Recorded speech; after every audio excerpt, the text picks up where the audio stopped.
जी, hello दोस्तों, उम्मीद है आप लोग ठीक होंगे। दोस्तों, एक बड़ी डेवलपमेंट है साउथ एशिया के कॉन्टेक्स्ट में। वैसे तो मेरी ये ऑब्ज़र्वेशन है कि साउथ एशिया जो है इट हैज़ बिकम इर्रेलेवेंट और लेकिन फिर भी as Shanghai cooperation organisation SCO की जो समिट पाकिस्तान कर रहा है इसी महीने 15-16 अक्टूबर को उसमें भारत के जो मिनिस्टर फॉर एक्सटर्नल अफेयर हैं डॉक्टर जयशंकर वो पाकिस्तान आ रहे हैं। और ये मैं आपको बात बताऊं कि 2015 के अंदर last time heart of Asia एक कॉन्फ्रेंस हुई थी अफ़गानिस्तान के हवाले से, रीजनल कनेक्टिविटी पीस के हवाले से। तो तब सुषमा स्वराज साहबा जो थी वो पाकिस्तान आई थी। बड़ी मंजी हुई पॉलिटिशियन थी, बड़ी ज़बरदस्त किस्म की वो फॉरेन मिनिस्टर थी और बड़ा भारत के अंदर उनको रिस्पेक्ट दी जाती थी और पाकिस्तान के अंदर भी सुषमा स्वराज साहबा को बड़ी ऑनर से देखा जाता था। और वो जब आई पाकिस्तान में तो मुझे याद है कि उनके दौर में कंपोजिट डायलॉग जो है that was changed into comprehensive dialogue with India, जो कि नॉर्मली बहुत सारे लोगों को नहीं पता चला क्योंकि उसके बाद हालात ख़राब हो गए and then things got it was very difficult to operate at that time. एक चीज़ तो ये हो गई। अब देखिए डॉक्टर जयशंकर जब से 2019 के अंदर मिनिस्टर फॉर एक्सटर्नल अफेयर बने हैं, आप देखें कि उन्होंने कभी पाकिस्तान का दौरा नहीं किया और पर्टिकुलरली जब बालाकोट एयर स्ट्राइक और ये सारा कुछ हुआ तो उसके बाद तो बिल्कुल ही मुमकिन नहीं रहा के दौरा करना और ये सारी चीज़ें करनी। अब मैंने पिछली जो कन्वर्सेशंस की थी एससीओ के हवाले से कि Indian prime minister Narendra Modi Pakistan नहीं आएंगे, मैंने लॉजिक दी थी कि उन्होंने डॉक्टर जयशंकर को अस्ताना कज़ाकिस्तान भेजा था। ये उस चीज़ का शाखसाना है कि इंडिया जो है वो प्राइम मिनिस्टर लेवल पे इंगेज नहीं करना चाहता एट दी एससीओ। उसकी मैंने मल्टीपल रीजंस आपको बताई थी। पहली रीज़न तो ये बताई थी कि इट्स अ क्लियर मैसेज कि जी पाकिस्तान भी नहीं हम जा रहे। अगर हमने डॉक्टर जयशंकर को उधर भेजा है तो ज़ाहिर बात है वज़ीर आज़म मोदी क्यों पाकिस्तान आएंगे। That is one thing. मेरी अपनी ज़ाती राय के अंदर मैंने ये आपको पहले कहा था कि prime minister Modi owes former prime minister Nawaz Sharif one trip. जो उन्होंने उस वक़्त नवाज शरीफ को कहा कि मैं अफ़गानिस्तान से वापस इंडिया जा रहा हूँ और मैं आपके पास आना चाहता हूँ। हालांकि उस वक़्त नवाज शरीफ साहब के घर में शादी थी उनकी ग्रैंड डॉटर की, लेकिन ही स्पेयर्ड द टाइम और वो शादी के लिए आए और वो सारा कुछ हुआ।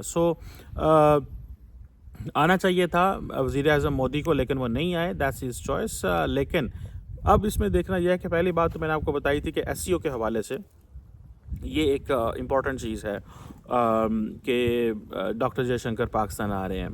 क्वेश्चन ये है कि क्या बायलैटरल टॉक्स होंगी? That's an important question. Will the Pakistani foreign minister engaged and meet Indian foreign minister for external affairs? That's important thing. क्या पाकिस्तान के प्राइम मिनिस्टर से तो नहीं कोई मुलाकात होने वाली? हो सकता है पाकिस्तान के वज़ीर आज़म को ख़ास पैगाम दें जयशंकर को, लेकिन इस वज़ीर आज़म साहब ने बड़े ख़ास पैगाम भेजे हैं लेकिन भारत की तरफ से किसी किस्म का कोई पैगाम नहीं आया, कोई रिस्पॉन्स नहीं आया। अ पॉइंट कि जिसमें ये कहा जा सके कि इंडिया की हुकूमत है वो रिस्पॉन्ड नहीं करने जा रही। इफ़ आई एम अगर मैं होता पाकिस्तान की गवर्नमेंट में और मैंने एडवाइस करना होता तो मैं पाकिस्तानी हुकूमत को ये कहता कि आप डॉक्टर जयशंकर को सिर्फ समिट में मिलें और उसके अलावा ना मिलें। ठीक है। उसकी वजह क्या है? उसकी वजह यह है कि the question is that first doctor Jaishankar is not coming bilateral visit पे नहीं आ रहे, वो एक मल्टीलैटरल विजिट पे आ रहे हैं। दूसरा, जो डॉक्टर जयशंकर हैं वो एक ऐसी चीज़ में आ रहे हैं जिसमें वो समझते हैं कि हमें एक ये कोई वो सिग्निफिकेंट उस तरह उनके लिए नहीं है। फॉर एग्ज़ाम्पल अगर एक वज़ीर ख़ारजा एक मुल्क आना चाह रहे हैं और तो वो हमारे पास इसलिए आ रहे हैं बिकॉज़ कि एक मल्टीलैटरल कन्वर्सेशन के लिए आ रहे हैं। He is not coming for any bilateral conversation. And then आप थोड़ा सा पहले चले जाएँ तो डॉक्टर जयशंकर की जितनी भी स्टेटमेंट्स नहीं है माजी के अंदर, उन तमाम स्टेटमेंट्स के अंदर वो पाकिस्तान के साथ बड़ी टफ़ लाइन लेते रहे हैं। हम पाकिस्तान नहीं जाएंगे, हम बात नहीं करेंगे। थोड़े दिन पहले मुझे याद है, if I am not wrong, तो प्राइम डॉक्टर जयशंकर ने ये कहा था कि अब जो पाकिस्तान के साथ जो टॉक्स होंगी वो uninterrupted era of talks is over. This were his words. इसका मतलब क्या था? इसका मतलब ये था कि अगर हम पाकिस्तान के साथ कन्वर्सेशन शुरू करते हैं, बीच में कोई इस तरह के वाक़यात होते हैं जिसको भारत कहता है जी दहशतगर्दी है, कश्मीर में ये हो गया, वो हो गया, तो हम पाकिस्तान के साथ बात नहीं करने जा रहे, हम अनइंटरप्टेड टॉक्स नहीं करेंगे।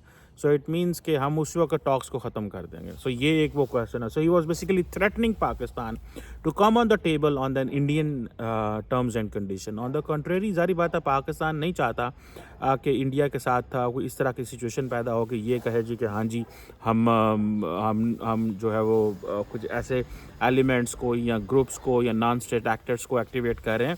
पाकिस्तान डेफिनेटली ऐसा कुछ वो जारी बात है नहीं करने जा रहा. ना ही पाकिस्तान कर सकता है, ना ही रिसोर्सेज हैं. एक माजी में सिचुएशन और होती थी, उस वक्त पॉलिटिकल खिते की सिचुएशन और होती थी, और पाकिस्तान बार बार एक चीज़ कह चुका है that we only support the Kashmir issue diplomatic, political and morally. And I think that Pakistan has a right to do this because 77 years का एक कॉन्फ्लिक्ट है. इंडिया ने इसको यूनिलैटरली डिसाइड कर लिया है. Pakistan has yet to decide कि जम्मू एंड कश्मीर क्या है और क्या नहीं है. बहरहाल ये एक क्वेश्चन जारी बात है मौजूद हैं. सो पाकिस्तान के वज़ीर आज़म को बिल्कुल नहीं मिलना चाहिए वन ऑन वन एक चीज़.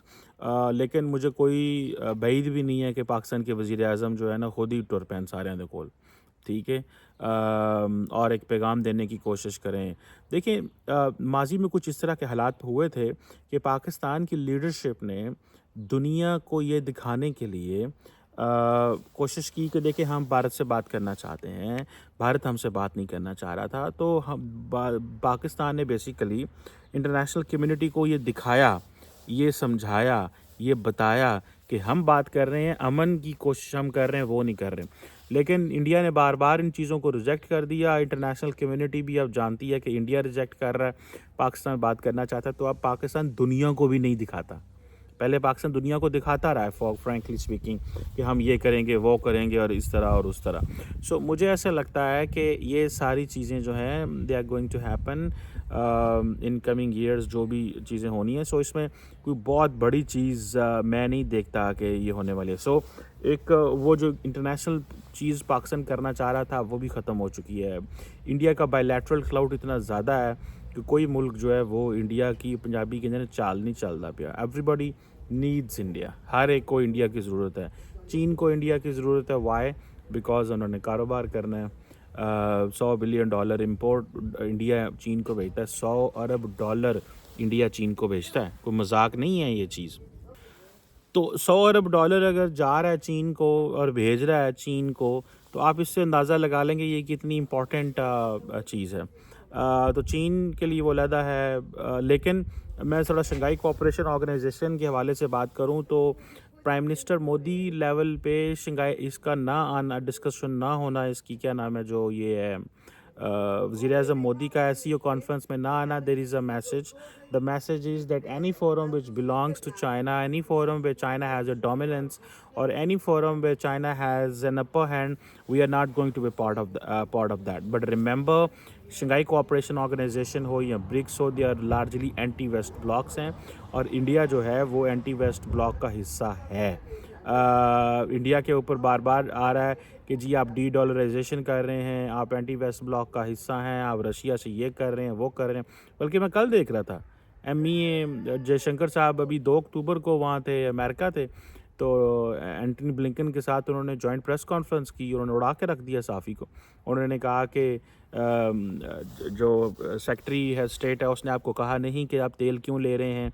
तो उसने कहा आपके मशवरे का शुक्रिया, आपकी एडवाइस का शुक्रिया, आपकी सजेशन का शुक्रिया, पर मैं वो नहीं करने जा रहा जो आप कह रही हैं. और मैं देख रहा था एंटनी ब्लिंकन हंस रहा था जिस तरह जयशंकर ने उस सहाफ़ी की क्लास ली. मैं वो एंटनी ब्लिंकन हंसने लग पड़ा. ठीक है. So these were may be sometimes western media के अंदर भी प्लांटेड क्वेश्चंस आते हैं. ज़रूरी नहीं है कि सारा ही उनका मीडिया बहुत जी वो ही है. हर वक्त वहाँ पे भी प्लांटेड क्वेश्चन आते. तो वो प्लांटेड क्वेश्चन था जिसको इंडियन MEA ने बड़ा वो कर दिया. तो जयशंकर ने कहा कि आप हमें कह रहे हैं, you are talking about us, कि हम जो है वो क्या नाम है उसका, तेल ले रहे हैं. हम जितना महीने में तेल ले रहे हैं उतना तो यूरोप एक शाम में तेल ले लेता है. उसने कहा जितना हम महीने में तेल खरीदते हैं उतना आप यूरोप एक शाम में तेल खरीद लेता है. इन एन इवनिंग बिस्ती करती होने के तो पहले अपना तो तेल सप्लाई बंद करो या फिर सानों को. सो ये चीज़ें हैं. सो वो जो ग्लोबल होता था ना इन्फ्लुएंस, वो ख़त्म हो गया है इंडिया के ऊपर. मैंने इसको बड़े फोरम्स पे हाईलाइट किया है. कई सारे ममालिक हैं वेस्टर्न ममालिक, वो मानते कहते हैं नहीं नहीं हमारा अभी भी इन्फ्लुएंस है, ये वो कोई इन्फ्लुएंस नहीं आ पाए ना इंडिया के उत्ते मनने वाली गल है। मैंने आपको पहले कहा था अगर किसी मुल्क का इन्फ्लुएंस इंडिया के ऊपर है तो वो यूएई है, इन कर्टसी।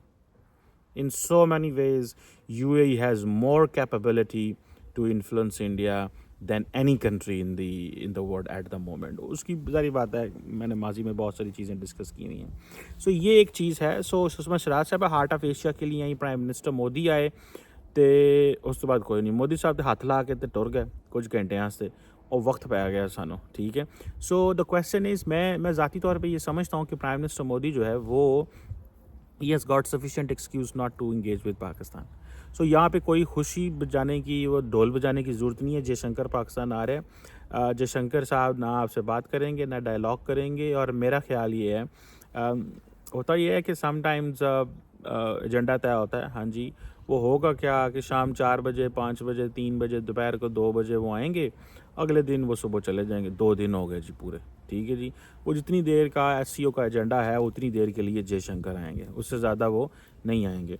और अब देखना यह है कि क्या जयशंकर उतनी टफ बात करेंगे, उतनी मुश्किल बातें करेंगे, उतनी सख्त पाकिस्तान के ख़िलाफ़ बातें करेंगे जितनी इन्होंने अस्ताना में की थी। लोगों ने अस्ताना कवर नहीं किया था, मैंने कवर किया था कि वहाँ डॉक्टर जयशंकर ने सीधा सीधा पाकिस्तान पे इल्ज़ाम लगाए थे टका के।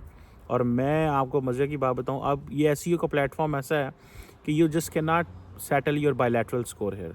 So for that matter, you have to engage on shared interests and in challenges which all the member countries are facing. For instance, जी टेररिज्म, सेपरेटिज्म, ये वो सारी चीज़ें मुझे नहीं पता वैसे एससीओ का क्या मकसद है, क्योंकि चाइनीज़ जो है ना वो इसको पॉलिटिकल बनाना नहीं चाहते या बना नहीं सकते। इकनॉमिकली वो हर मुल्क के साथ बायलैटरली इंगेज्ड हैं।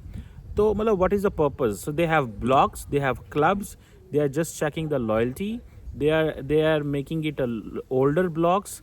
They want to gain momentum in terms of getting more memberships in these blocks, and the end of the day, in return, what the Chinese will offer to the world, that's a question. So India की ये खूबी है, you know, if you have understood, I haven't heard such kind of statement from Pakistani Prime Minister, maybe or Pakistani Foreign Minister, for instance. Jaishankar ये कहता है कि जी हमारे ताल्लुकात जो है ना, एक था non alignment, no this is era of multi alignment. So in a multi alignment world where does India stand? India says कि हम एससीओ से भी बात करेंगे, ब्रिक्स से भी बात करेंगे, पाकिस्तान से भी करेंगे, सबसे करेंगे, अमेरिका से भी करेंगे, रूस से भी करेंगे, हम किसी के साथ जो है वो नहीं ख़त्म करने वाले। सो उनके लिए एक बड़ी सीधी सी ये पॉइंट है कि ये मल्टी अलाइनमेंट है, ये इरा जो है नॉन अलाइनमेंट का नहीं है। एक वक्त था, उस वक्त लड़ाई थी, हमारे पास 2 चॉइसेस थी, हम रूस जा सकते थे या अमेरिका जा सकते थे, हम दोनों तरफ नहीं गए। लेकिन जाहिर बात है इंडिया ने रूस से बहुत कुछ ले लिया ना कहते हुए भी, और अमेरिका से भी बहुत कुछ ले लिया ना कहते कहते। लेकिन पाकिस्तान ने उसकी कीमत अदा की। पाकिस्तान ने क्या कीमत अदा की कि हम थोड़े से वो हो गए, बहुत ज़्यादा प्रो अमेरिका हो गए, जमहूरियत ख़त्म कर दी, कॉन्स्टिट्यूशन है कोई नहीं था, हमने अपनी तबाही बर्बादी के सारे सबब पैदा किए और कोल्ड वॉर में। सो ये एक मल्टी अलाइनमेंट का आयरा है। सो इंडिया इसलिए एससीओ को जारी रखना चाहता है, लेकिन इन मैनी वेज वो एक और फ्रेमवर्क में रखना चाहता है, just to give a message that we are living an era of multi alignment. एक इंटरेस्टिंग डेवलपमेंट और भी है, and that is that the Jaishankar is in Sri Lanka. ये बड़ी इंटरेस्टिंग चीज़ है। कैसे? देखिए, एक नई गवर्नमेंट आई है, मार्क्सिस्ट गवर्नमेंट है, उसके you know this guy has been who is a president of Sri Lanka, he has been, आप ये समझ लें कि in a challenging position in the past. उसने माजी में बहुत सारी खुद जिसे कहते हैं ना, वो फाइटर रहा है, ठीक है। अब वो ही केम इन अ पॉलिटिकल फ्रेमवर्क में आ गए हैं, वो डायलॉग के ज़रिए उसने लोगों को अपील की है।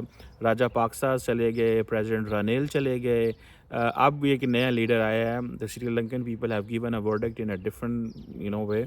अब देखना यह है कि ये जो लीडरशिप है ये क्या कर रही है। सो इसका मतलब ये है, अगर मैं आपको बात बताऊं कि इंडिया की जो नेबरहुड फर्स्ट पॉलिसी है, या जो सगार के हवाले से इंडिया बात करता है, देखिए इंडिया क्या कह रहा है। The moment prime Jaishankar took an oath, he went to Colombo in a neighbourhood first policy, that's it, one thing. अब बहुत सारे लोग ये कह रहे हैं कि जी ये जो नई आए हैं, ग्रुप आए हैं, ये तो सारे के सारे जो नए लोग आए हैं, जो नए प्रेसिडेंट आया श्रीलंका के अंदर, ये तो एंटी इंडिया है। देखिए इंडियंस जो हैं, ये हुकूमत जो बड़ी स्मार्ट है, वो क्या करते हैं आपको पता है? इस साल मार्च अप्रैल में इंडिया को ये समझ आ गई थी कि ये बंदा जो है ना, is going to be in an important position, so they invited him to India. So वो आया था और उसने आके इंडिया में आके मुलाकातें की, इंडिया के सिस्टम को समझा। इसको चाइना भी इनवाइट किया गया था, ये चाइना भी गया था, क्योंकि उनको भी समझ आ गई थी कि इस बंदे की अप्रोच बहुत ज़्यादा। सो द क्वेश्चन इज़, ये काम बड़े ममालिक कर रहे हैं आजकल के, अगर वो देखते हैं कि नई लीडरशिप इमर्ज कर रही है तो वो उनके साथ इक्वली ट्रीट करते हैं, because at the end of the day your relationship is not with individual, it is with the state of that country. अब जयशंकर साहब वहाँ जो हैं चले गए हैं, क्यों? अभी 3 महीने पहले तो गए सन, मई में। जैसे ही वज़ीर आज़म जयशंकर बने, जा पहुँच गए श्रीलंका, जा जप्पियाँ पाइयां ना ये कीता वो कीता। वो हुआ क्या? Neighbourhood first policy. अब उधर प्रेसिडेंट चेंज हो गया। जब प्रेसिडेंट चेंज हुआ है, ये largely his person was considered as an anti India, लेकिन मेरा नहीं ख्याल कि ये एंटी इंडिया होगा। आपको पता है prime minister of Maldives is coming India this coming week. Why? क्यों आ रहे हैं? देखिए उसने छक्का मारना था, मार लिया उसने। Initially the moment he became a president, before president से उन्होंने इंडिया को थोड़ा सा टफ टाइम दिया, उसके बाद भी दिया। टर्की चले गए, चाइना चले गए, इंडिया के फ़ौजियों को निकाल दिया, बाद में गुडी गुडी हो गई। उन्होंने जयशंकर गया, उन्हें पैसे पूसे दिखाए जाके, उन्होंने क्या मेरे पैसे दिखा, मेरा मूड बने। सो उन्होंने मालदीव्स को पैसे दिखाए, उनका मूड बन गया। उन्होंने कहा ठीक है, मुल्क सही है, साड़ी तरक्की के लिए काम करेगा। सो वो जो चीज़ थी कि वो नहीं होगी। हाँ, श्रीलंका से थोड़ी सी डिफरेंट डिमांड्स हैं इंडिया की, कि चाइना की ये शिप यहाँ नहीं आनी चाहिए, इस शिप को वहाँ पे ना आने दें, इस शिप को बंद कर दें, इस शिप को ऐसे कर दें, चाइनीज़ यहाँ पे बड़ी जासूसियाँ कर रहे हैं हमारी। India will have to pay a lot of cost. India को बड़ी कॉस्ट पे करनी पड़ेगी to get the allegiance of all these countries, because they have a choice, and that choice is in terms of China. ठीक है, दे have a choice. ये चीज़ मैं मानता हूँ कि China as a single choice is not a good choice. Any choice which is a single choice is not a good choice. So ये जो India जो है, अब वो पहुँच गए हैं उनको वहाँ पे, इसलिए पहुँचे हैं। अभी थोड़ा अर्सा पहले ही, 2 माह पहले, 1.5 माह पहले तो जयशंकर इंडिया में थे, मालदीव्स में थे। अभी 3 महीने पहले तो मालदीव्स के वज़ीर आज़म को बुलाया था ओथ टेकिंग पे, फिर बुला रहे हैं, स्टेट विजिट पे आ रहे हैं। So it means the next year, the next time, the next all 3-4 year जितने भी हैं मालदीव्स के प्रेसिडेंट के, they are going to be good relations with India. वो जो हॉट टाइम था, आपको याद है इन विंटर में क्या हुआ था? जब प्राइम मिनिस्टर मोदी जो हैं वो चले गए थे, वो जो लक्षद्वीप जो आइलैंड है इनका, उधर चले गए। वहाँ से जब शोर मचा तो इंडिया के मालदीव्स के मिनिस्टर ने बिलो द बेल्ट रिमार्क्स दिए प्राइम मिनिस्टर मोदी के बारे में, जिसको मतलब मैं समझता हूँ, whoever you are, you have no right to speak against the prime minister or the leadership of any other country. और वो जूनियर मिनिस्टर थे, इंडिया का इतना प्रेशर था कि उनको फारग कर दिया, बाद में आई थिंक वापस ले लिया होगा। So the question here is कि ये जो पॉइंट है ना, that's very interesting point for मेरी अंडरस्टैंडिंग के लिए, कि मालदीव्स ने पहले इंडिया को कहा कि भाई हमारे साथ नए तरीके से डील करो, पिछली तरह डील नहीं करो जैसे पहले आप डील कर रहे थे, और इन्हें डील करा लिया। श्रीलंका में एक नई लीडरशिप आई है, इंडिया भाग के वहाँ पहुँच गया चेक करने, पता करें सदर साहब ने की ख्यालात नहीं चाहते कि इन्हें पाइन सदर, ठीक है, ये ना हो कि कोई और कुछ कर दें। सो इंडिया को अपनी नेबरहुड फर्स्ट पॉलिसी जो है वो थोड़ी सी जैसे ही जयशंकर ने ओथ लिया है तो उनके लिए मुश्किल पैदा हो गई। लेकिन क्वेश्चन ये है कि इंडिया के पास टूल्स बहुत हैं। पहले होता था टूल्स नहीं होते थे, tools in terms of financial support, in terms of assistance, in terms of technical assistance, in terms of infrastructure, India का प्राइवेट सेक्टर, इंडिया की ये जो चीज़ें हैं, ये बहुत ज़्यादा टूल्स हैं इनके पास। तो ये एक इनको बहुत बड़ा एडवांटेज है इंडिया को। सो इसीलिए मालदीव्स वाले भी आ रहे हैं, श्रीलंका के पास ये जा रहे हैं इनको विन करने हार्ट्स एंड माइंड। बाकी बांग्लादेश उनके लिए भी प्रॉब्लम है, वो देखते हैं वो कितना चलता है और क्या होता है, क्योंकि मोहम्मद यूनुस साहब जो हैं वो अपने एम्बेसडर्स बुला रहे हैं वापस, बिकॉज उनको पता है कि ये सारे एम्बेसडर जो थे they have been loyal to Hasina Wajid के साथ लॉयल थे। तो इनको इस चीज़ का पता नहीं, क्या वापस बुला लो इन एम्बेसडर, तो बाद में देखी जाएगी इनके साथ क्या करना है। महल यूरोपियन यूनियन से भी उन्होंने बुला लिया। So it's something very new in my understanding. Let's see how things further unfold, लेकिन जयशंकर साहब के विजिट को इतने हाई होप्स नहीं देनी चाहिए. As I told, if I were someone in the government of Pakistan, I would just treat Jaishankar the way he treated Bilawal Bhutto Zardari. That's only the adversary respects you. Adversary आपकी respect ये नहीं करता कि तुम उन्होंने अगे लम्या पै जाओ. लर्न फ्रॉम मालदीव्स कि उन्होंने किस तरह इंडिया को the first brought them on the toes and then उन्होंने इंडिया ने जप्पी पा ली. ठीक है. सो पहले आप अगर आप पहले ही जाके गए पाए तुम साढ़े माई बाप हो, फिर उन्हें कहना यार है तो कोई लेटे. So first bring them on the toes, then you talk with them. जैसे इंडिया ने पाकिस्तान को दिया, brought Pakistan on toes. Pakistan चीका मारता है कि यार साढ़े गल करो. उन्होंने कहा नहीं करनी यार, जरूरत ही कोई नहीं, मौका ही कोई नहीं है, बात ही नहीं करना चाहते हम आपके साथ, लोड़ ही कोई नहीं तुहाडे नाल गल करन दी. की गल करनी तुहाडे नाल है की तुहाडे को. That's way. सो उन्होंने बेसिकली पाकिस्तान के कॉन्फिडेंस को शेक किया, ब्रेक किया. एंड देन वो एक ना कहते साढ़े पंजाबी कहते उतों हत्थ आउंदा, जो उतों दियाँ होंगे ना ਉਹਦੇ ਵਿੱਚ ਉਹਨਾਂ ਦਾ ਪਲੜਾ ਭਾਰੀ ਆएगा. ये होता है पॉइंट, ये होती है सारी की सारी game. Let's keep watching what Jaishankar brings and does here and क्या होता है उससे.